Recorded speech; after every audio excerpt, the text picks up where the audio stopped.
तर महाराष्ट्र आणि कर्नाटकच्या सीमेवर असणाऱ्या शिवकवनन वाटीतली जे काही गावकऱ्यांच्या येण्या जाण्याचा रस्ता जो आहे तो शेतकऱ्यांनी बंद केलेला आहे। यामुळे 250 कुटुंबातील 1000 लोकसंख्या वस्तीच्या नागरिकांना रस्ता नसल्यानं गावकरी आक्रमक झालेले आहेत। रस्ता द्या अन्यथा कर्नाटकमध्ये जाऊ असा इशारा जो आहे तो गावकऱ्यांनी दिलेला आहे।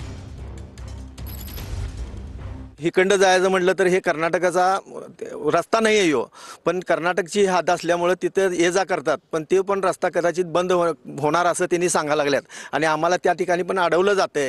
त्या ठिकाणी जायचं नाही, यायचं नाही, तुम्ही तुमचा रस्ता पर्याय निवडा असं त्यांनी सांगतात आम्हाला।